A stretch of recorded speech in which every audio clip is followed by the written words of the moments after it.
I'm Aubrey Snowman from Multiprof Property Intelligence. We are a town planning, architectural, and sectional title company. This year we are 25 years in the industry. Personally, at this stage, we do quite a bit of training and information on the topic of the day, and that is solar. So I'm going to share with you some of the insights that we got over the last year or two, because everybody now is interested in solar, and we don't. I mean, we know why, and I think the winter ahead is going to be extra uh, necessary to have alternatives. In full title properties, obviously, it's not that big issue. The biggest issue is in sectional title complexes, so we will spend quite a bit of time on that. Um, Solar is at this stage, as I said, the in thing, and there's a lot of things to consider when you deal with solar.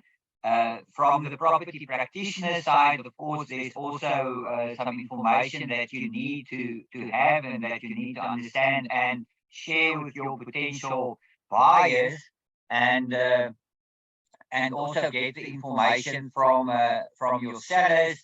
So it is important that we understand what it's all about.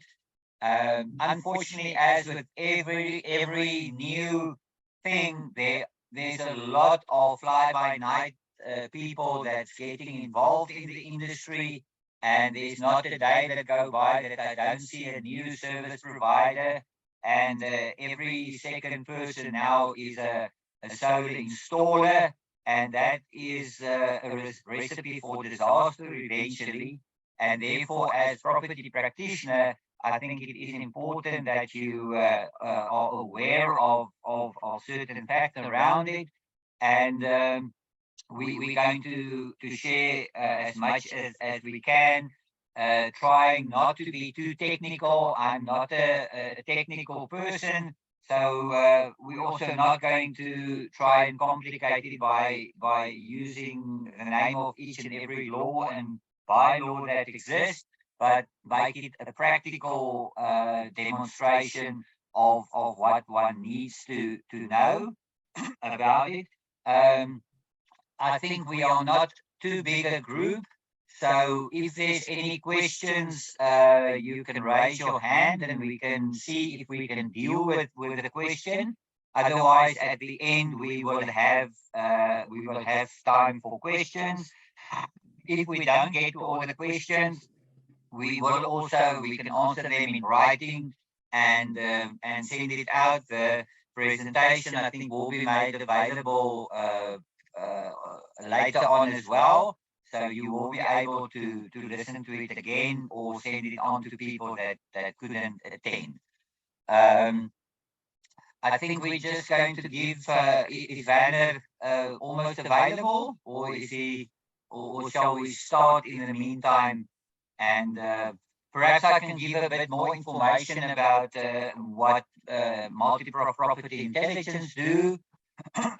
We deal with all town planning applications, anything from townships, establishing a township, up to rezoning, subdivisions, and then also rezonings, consent uses, second dwelling applications. And as far as the building plans are concerned, obviously we involved in the sectional title industry as well. So yeah, we can advise on any of those aspects. We have at any stage 100 plus plans submitted to council. We have permanent runners that assist us with that. We can assist you with obtaining approved building plans from council if they're available, and advise you how to get them approved if we don't do it ourselves. So yeah, anything to do with property, you're welcome to contact us at any stage, and we can try to assist you with that. Perhaps we can start off in the meantime and ask the participants what is the questions that you have in general. What would you like to gain from this webinar? And then I can make sure that we deal with that up front. Are there anybody that wants to raise their hand perhaps and put the question or tell us what they expect from this webinar? Aubrey, while we're waiting for someone to raise their hand, Werner is available. Is Werner available? Okay, Werner, you can take over, and as soon as you finish, we can carry on. 100%. Good morning, everybody. Aubrey, can you hear me? Can you see me? I can hear you, Werner. You can go ahead. All right. Good morning, property practitioners. It's Werner Serfontein from Vorster Incorporated. I just want to welcome everybody to this solar training this morning. And I just want to thank Aubrey from Multiprof for presenting this very interesting topic to us once again. Just a few legal things from our side. As you are aware, you need an electrical compliance certificate to be issued when you sell a property that has got solar on. So that is part of the importance of today's training, is to make you aware of the legality regarding solar installations, and also that it needs to be done by a qualified electrician in terms of legislation. So with that, please make sure that when you have a property that's up for sale, that has got solar panels, that's got an inverter, and that's got batteries, that there's a proper installation that was done, and that there's a certificate that was issued for that installation.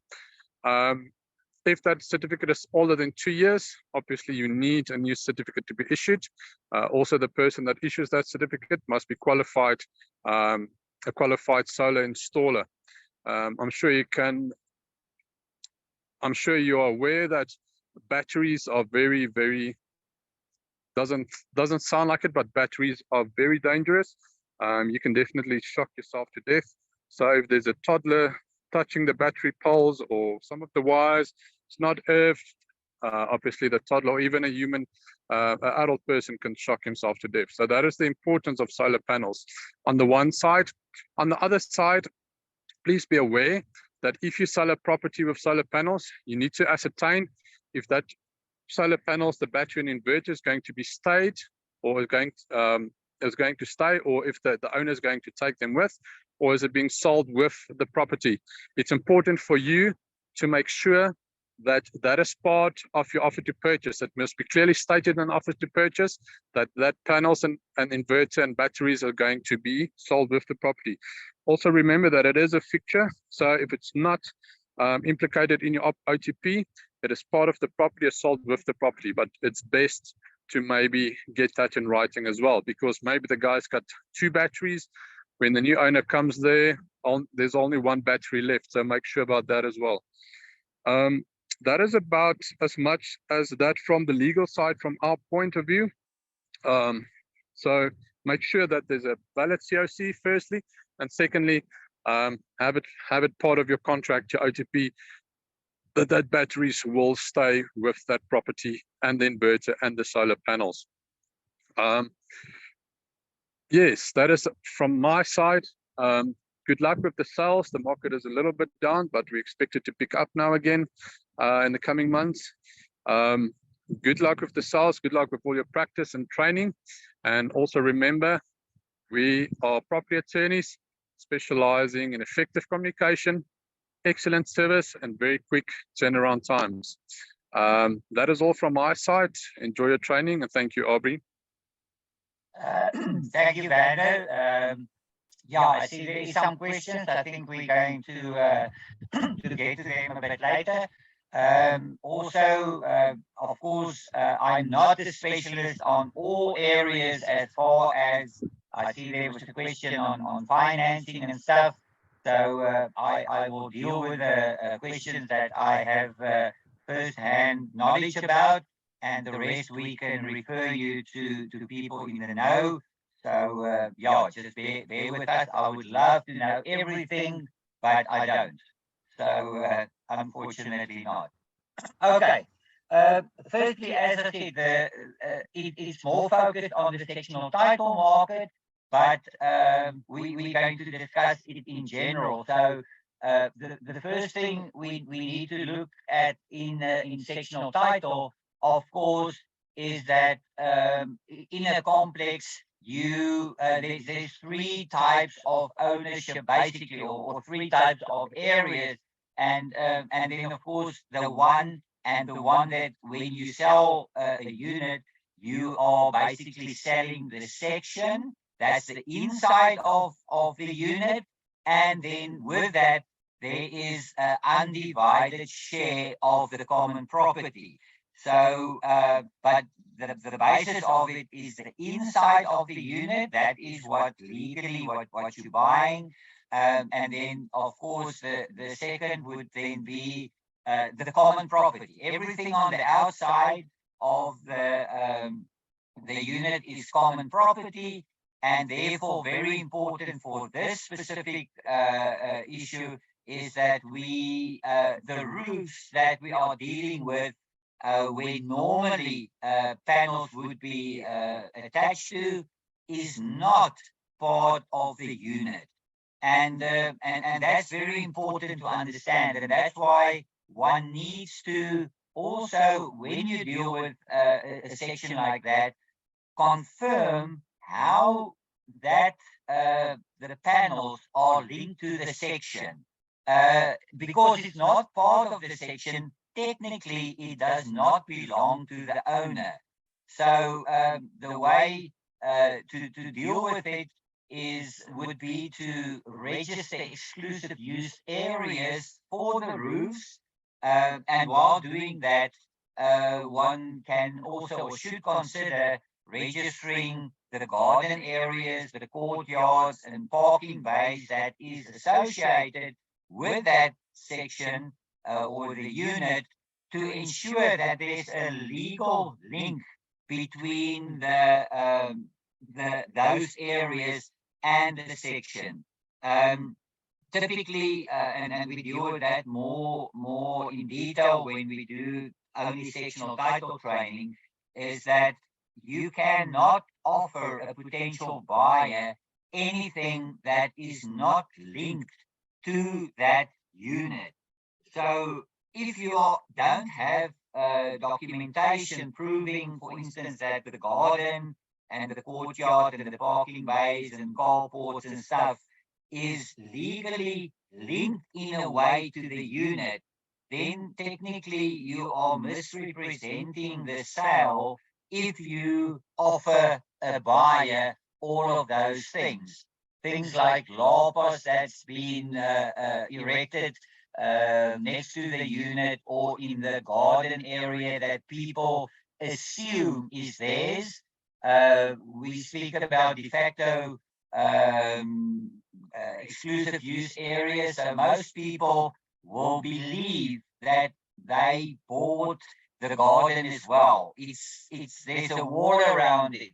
So it looks fairly common sense that it's yours, but in legal terms, it's not yours. It will always be common property, but at least ensure that exclusive use areas are registered, because that means that only the user of the or the owner of the section can use that garden.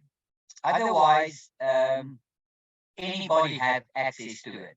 And that's especially problematic when you have a splash pool or anything like that. It just means that you don't have the exclusive use of it. As we said, anything outside of the inside of the unit is common property. So if you would look from the top, if you fly in a helicopter and you look down on a complex or any sectional title, even the EUA'S for that matter, anything that you see from the top will be common property, and that's where the problem comes in. Now, registering exclusive use areas, there's two different ways that it's done.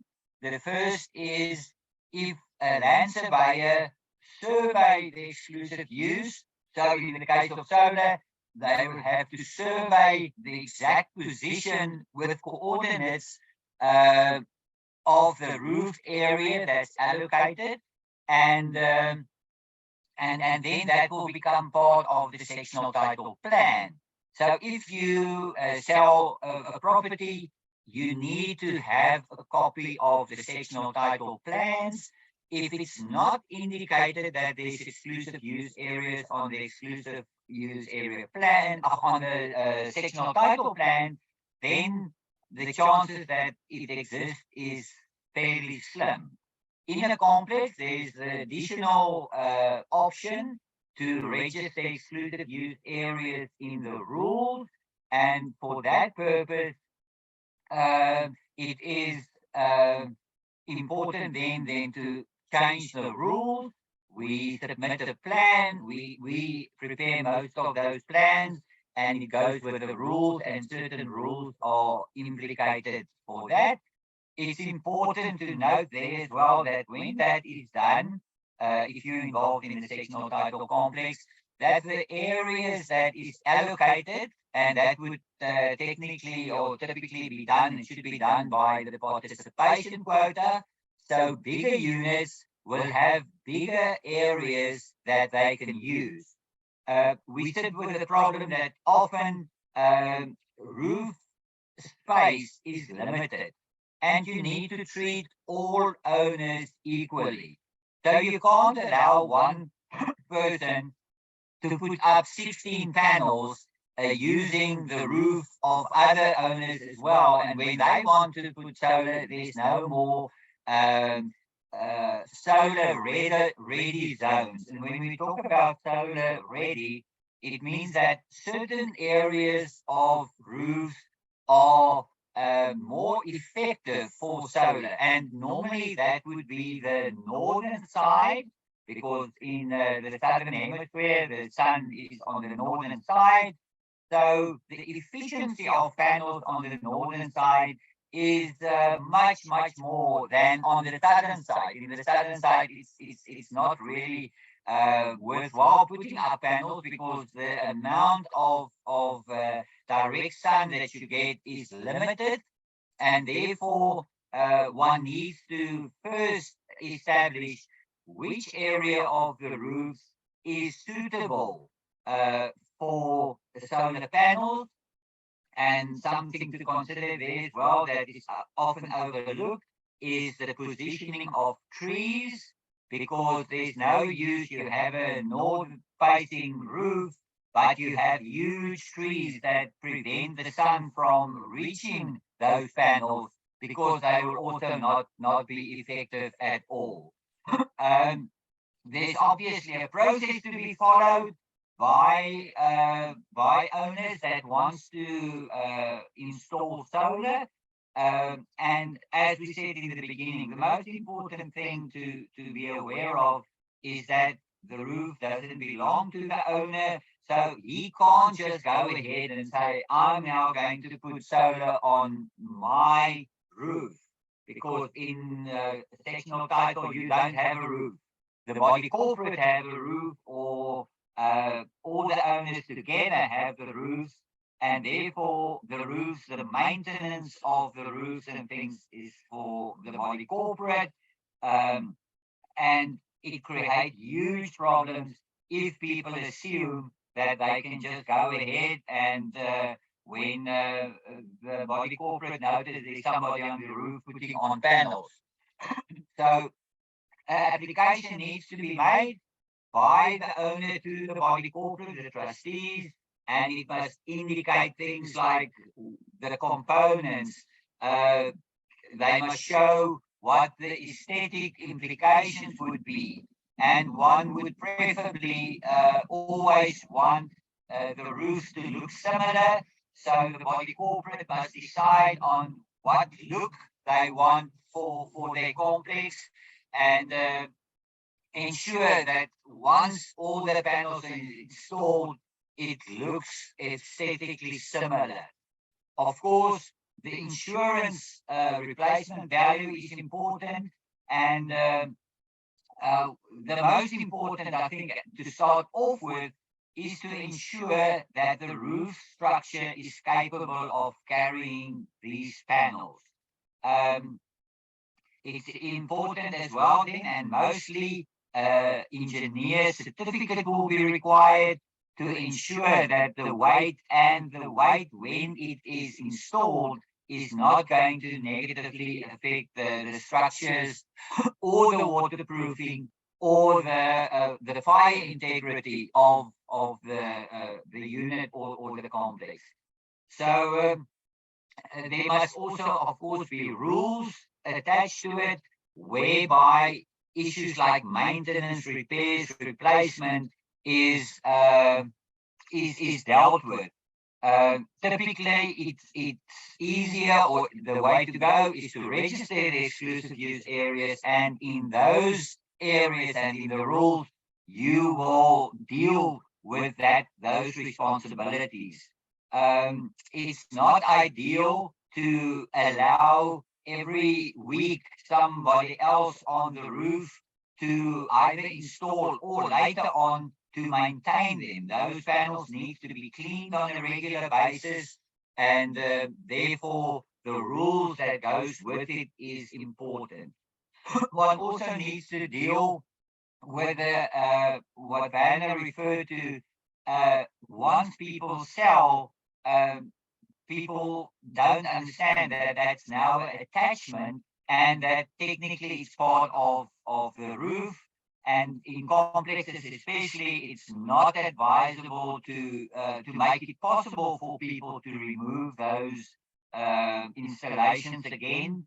Damage done to the roof will then become the problem of the body corporate, and therefore it should not be allowed for people, once they have installed panels on the roof, to remove them later again.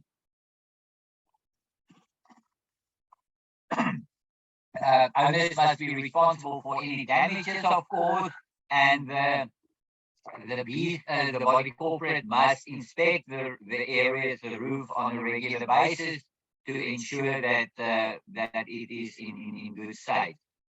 The owner's responsibility the owners must take responsible for that in the rules, and even though they might not be the people doing the repairs and stuff, they will be liable for cost of it, because the body corporate, the rest of the people, should not take responsibility for it.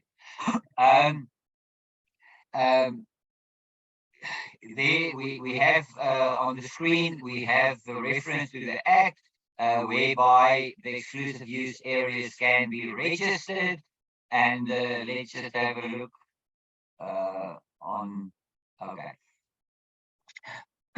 With the rules change, as I said, a plan must be prepared that indicate all the areas that's allocated as exclusive use, and the plan should firstly be up to scale. We sometimes find that people say, oh, well, we can just quickly draw a little plan somewhere by hand, and then everybody will know, which exclusive use area belongs to who. That is legally not allowed. It must be a layout plan to scale, and it must indicate the location of the distinctly numbered exclusive use area and the enjoyment parts and the purpose for which these parts are to be used. So it's important to notice that exclusive use area is not just an exclusive use area, and now you can do there what you want. On the plan that we prepare, there is a specific reference to what exactly it will be used for. So it will read something like an owner who a right of exclusive use has been allocated in terms of the above rule is permitted to install photovoltaic panels, that's solar panels, on a specific allocated roof area, provided that the written application of the installation have been obtained. We must distinguish between the two types of solar basically that typically exist, and the one is obviously the panels that just collects sun energy and put it in a battery, and then the other one is the solar geysers. Now, obviously, they have different ways of impacting purely because of the weight of the structures. The solar panels that we normally see that's on the roofs weigh about 10 kilos per square meter. But then if you look at a solar geyser, a 200-liter geyser, just the weight of the water, excluding the structure, will be more than 200 kilograms. So you look at 250 kilograms or whatever, or even more, for a solar geyser, and therefore it is important to first ensure that the roof design is capable of carrying that additional weight. Otherwise, the problem, it might be when you put it up, nothing's going to happen, but with time, the roof is going to sag. With people getting onto the roof to inspect it or to do maintenance, you put up additional weight on the roof, and you will damage the roof, and the roof can collapse, and it can be catastrophic. And if it's not properly dealt with in the rules, the body corporate will be liable for that. So all the other owners will be penalized in a way. Let's just have, we have a list of the conduct rules here that we might later look at. But let's first just have a look at the solar plan that we are going to deal with. This is just the typical plan of the exclusive use areas. It's not one where we have indicated solar, but as you can see, it indicates each section, and it indicates in blue the areas that is allocated as exclusive use areas. And then to the right at the bottom, there's a description of each of these exclusive use areas with its dimensions, its square meterage, and very importantly, as I said, for what it can be used for. So there will be exclusive use areas for gardens. There will be exclusive use areas then for solar. There will be exclusive use areas for parking, and it can only be allowed. It can only be used for those purposes. It's not a general status that can say, now it's my exclusive use area. I can do there what I want. If I want to use it for any other purposes, or if I want to enclose those areas, you can do it. No, it's definitely a no-no. But important, as I said before, when you sell a property and the owner tells you, listen, this is my garden, this is my lapa, this is my pool, this is my parking bay or my carport, you need to ensure that you have proof of that. Unfortunately, in the past, and I think it's still happening, property practitioners didn't do the due diligence, and they told a buyer that they are buying this is their garden, this is their carport and stuff. And therefore, the owner, when he approaches you, he will tell you that this is my garden, this is my parking. But that may not be correct, and that will be making a false claim, basically, and a misrepresentation that you will make to your buyer, and he will eventually have a case against you for making the the wrong, bringing him under the wrong impression of what he is really buying. So make sure that you get the documentation, the sectional title plan, check if there's exclusive use areas registered there, or of course you will get the rules of the complex. And in the rules, if there's no reference to exclusive use areas, they do not exist. You anyhow need to supply your potential buyer with a copy of the conduct rules and the management rules, because not related, but you all know that there will be rules on pets and things like that. And unfortunately, so many times we hear about cases where people have animals or whatever. The rules are not set, and then when the owner moves in with his dog or two dogs, it creates huge problems, because in the rules there may be a condition that say no pets or only certain pets or whatever. Important to notice that those rules, if there's any changes to the standard rules that is in the Sectional Title Management Act, basically related to them, must be approved by CSOS. So these plans and the rules are submitted to CSOS via the body corporate, and only once they have been approved, they can be basically enforced.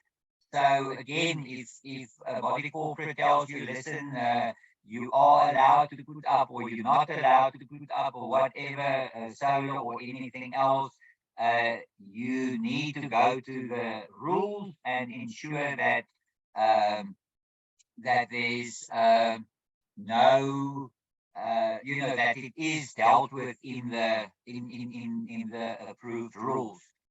As we said, there's the two types of solar, and one needs to ensure that the roofs are quite is capable of dealing with that. If we look at full title, that you obviously deal a lot with as well, the same apply, whereby you need to have council will require that you have these additions on plan, and with that they will require that you have engineer certificate to prove that the roofs are strong enough to deal with this. The batteries and stuff inside obviously is not required to be put onto a plan, but it is important to know, as Werner said as well, batteries are not as safe as we like to believe. It's they have a fire hazard potential, and therefore it is important that you inform the insurance of your of the fact that you have installed solar, because it can negatively affect any claim that you have as far as a fire or something. If it was not disclosed to your insurer, that will that can cause problems if there's any fire related to the solar that is installed. Of course, also the same with the weight of the roof, of the panels that's put on the roof. If there's any damages to the roof and it have not been declared to your insurer, they will have the right to refuse any claim that is made as far of that. Perhaps at this stage we can just see if there's any questions up to now that we can deal with. So I think there is some questions that came in, but perhaps the people that are attending can just unmute themselves and ask the questions directly, then we can deal with it before we deal with some other stuff. Any questions at this stage? Hi, good morning, Aubrey. Hi, Charmaine. I am Shamaine Sarut and I'm from GetGo Home Loans. I see there was a question regarding which banks do financing. So I would just like to attempt to answer that question if you don't mind. Please, yes, go ahead. Okay, so at the moment, FNB is the forerunner in the market. The other banks are also coming on board. And as a home loan specialist, I do ask my buyers the question regarding solar financing. Should I include it in the application? But myself, Riet, and Letitia are having, FNB in on the 25th of May for a connect session. So please be on the lookout for your invites. We'll be sending out invites, so we'll have FNB there, and they will be answering all your questions that you have. So please, guys, please look out for those invites on the 25th of May. Another thing is they use accredited installers, that give us a quote and so on. So yes, I think everything, this is your presentation. I really appreciate because it gives me the other perspective, in terms of what is needed and what is required. And it seems to be a very in-depth thing, in terms of the solar offering. So thank you very much, Aubrey. I don't know if there are any more questions. Charmaine, I just have a question for you. Thank you for that. Does your bond have to be with FNB in order for you to do like an extension on your bond amount for the solar, or do they do will they do a separate bond application or a loan application for the solar Okay.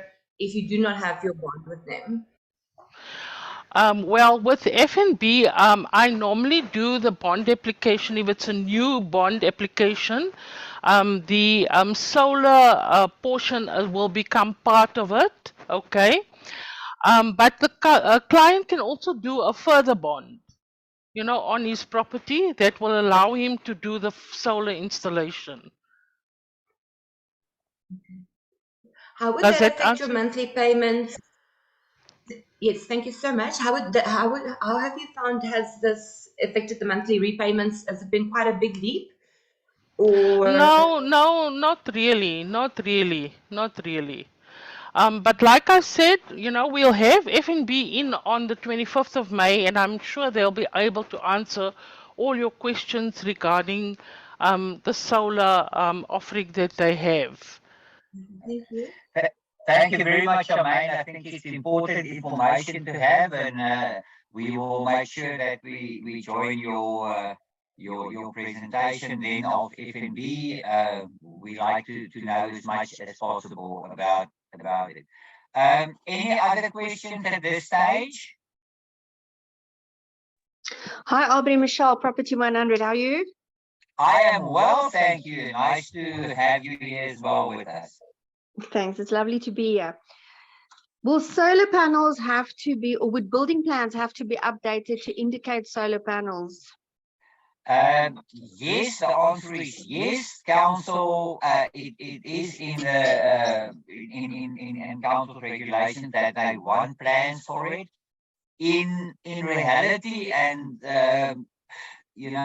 our advice to clients is normally if you are updating your plans that you should be doing anyhow, if there's any additions or alterations or whatever that normally exists, that must go on, put that on as well. I'm hesitant to say, but submitting plans only for that is quite a schlep and expensive exercise. So the answer is, the legal answer is yes, it is required in finance as well. In real life, we haven't seen much of that happening, and we haven't had any we don't have any information where council have really dealt with it. It was not done.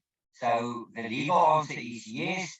The practical answer is, I think you do it. When you do that, you fix everything else as well. Get the plans ready for it, and when you submit the new plans, you indicate that as well.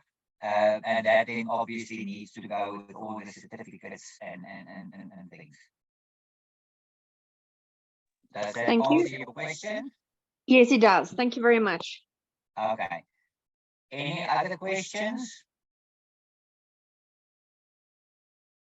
at this stage? Okay. We have some questions that we normally get from the complexes that we can perhaps just can have a look at. We have still a few minutes left. There was an announcement that there is some tax rebates possible for homeowners and that install solar.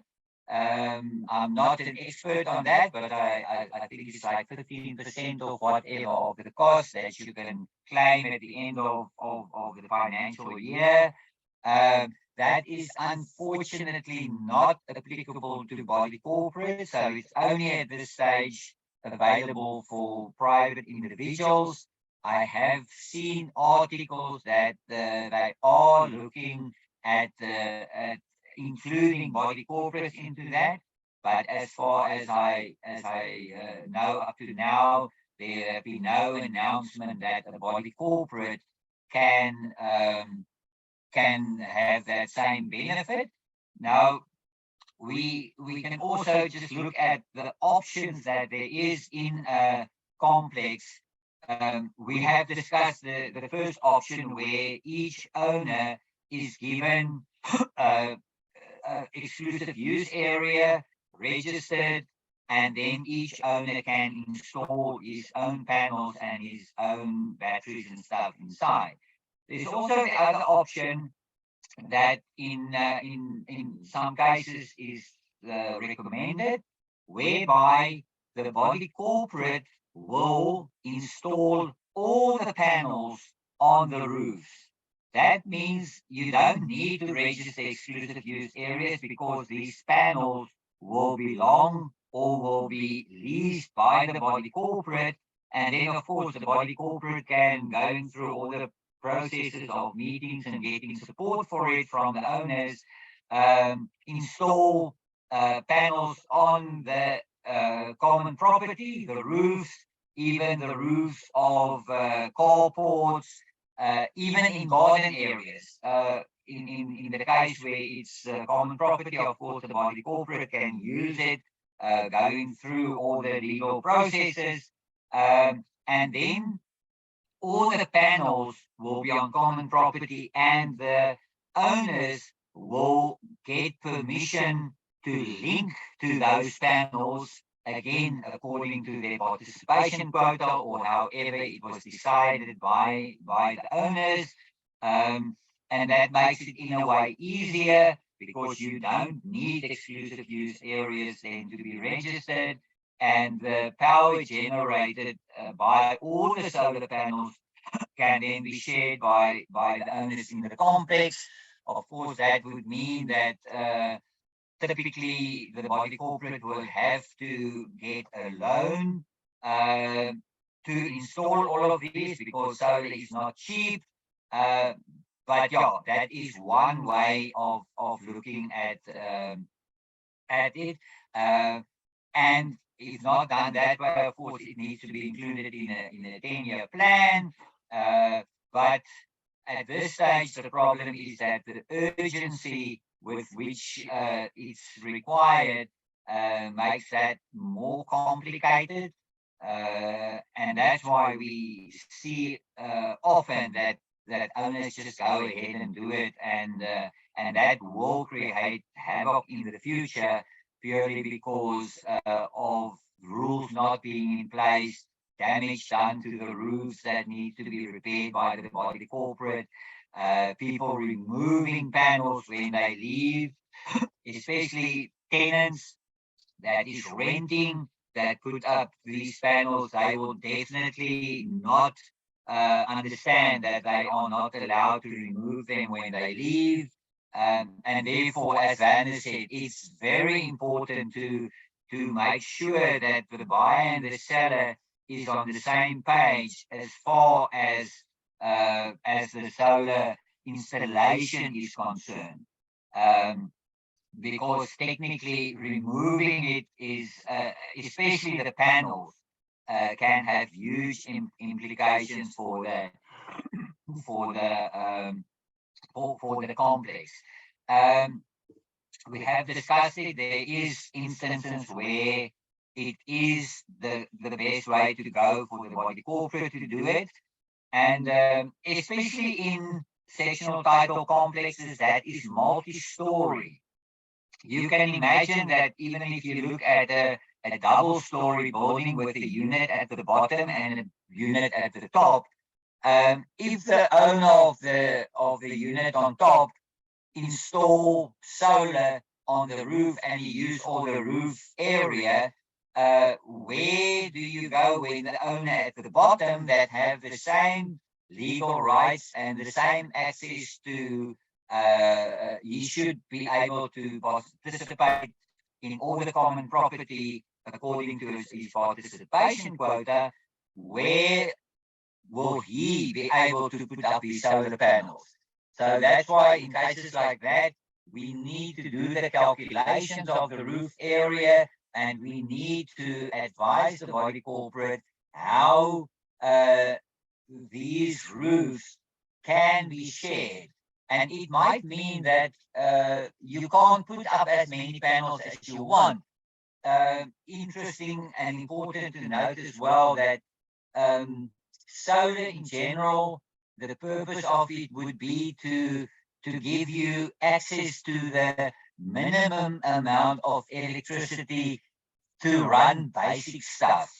You can never or should never add some things, of course, your stove, a geyser, a normal electric geyser, air cons, all of those appliances or that use huge amounts of electricity, solar is not suitable for that, except if you can install a very big system.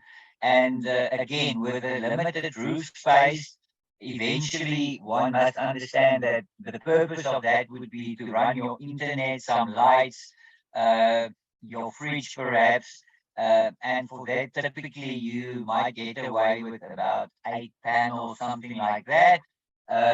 So you can't allow only in a complex to install 16 panels on the roof and then nobody else have space, or your co-owner, the owner of the bottom unit, can't do it.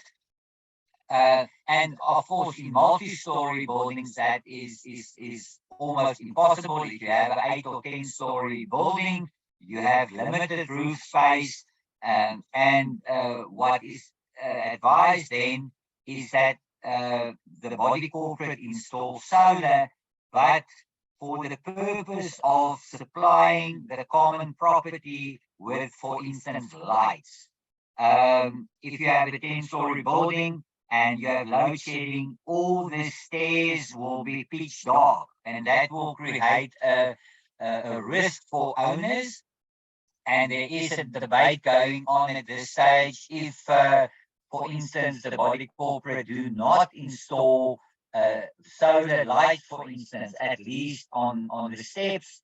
If somebody gets hurt and there's a claim, the insurer can say, listen, but you know now for 15 years that there's load shedding, you know that it's pitch dark, you know that it can cause injuries, and why didn't the body corporate use the space available at least to install solar so that the common property areas like the stairs, for instance, have light at that stage. So there is factors to consider in those complexes as well. And I think even in private homes, more and more we see the individual solar lights that's just attached, that is not limited to ESCOM, and at least you will know that you will have some type of security as far as eliminating pitch dark areas in your gardens and stuff. So of course, for that is the easy way to go about having some benefits from the sun without electricity. There is also the question about putting electricity back into the grid. Now, in Cape Town, I think it's already possible, but very often the installers will give you figures of how much money you can make by putting back energy into the system. In reality, that is not quite true. I think in Cape Town, the last thing I saw is that they pay something like 9 cents per kilowatt, if I'm not mistaken. Now, that is that's not the reason to install solar. You will never, it's not a financial decision, but it's a very good sales pitch to have. But be aware of that. It's not what it seems to be. The purpose of solar is to have a supply of electricity available for running the basics.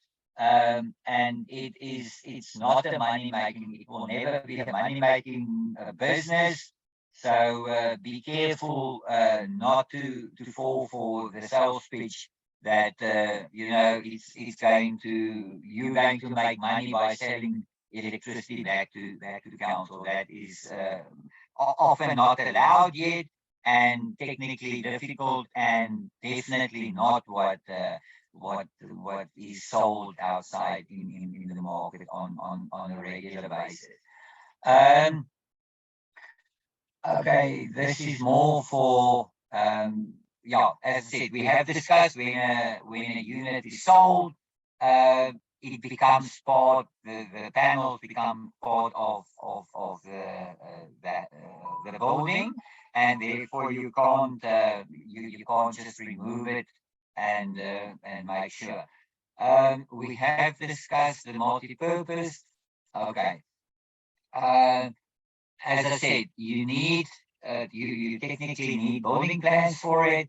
You need a certificate for the roof from engineer, and you need, as Anna said, importantly, for any installation that is attached to the electric system, you need a new COC. So before we only had the COC for the house, and then we had one for the electric fence. Now you also need to have one for your solar, and that should all form part of the documentation when you sell the property. Okay, I think that is about what we have time for today.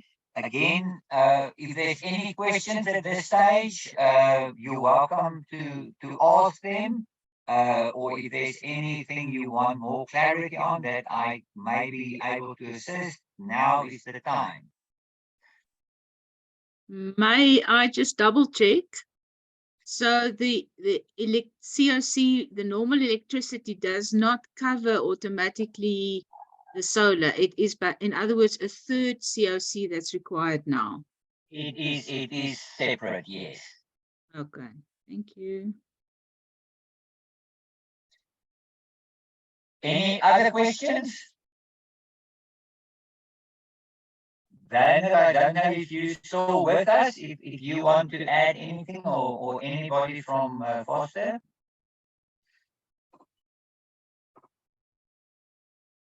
seems like they're not available. Okay, let's see. I see there's one. Okay, there we go.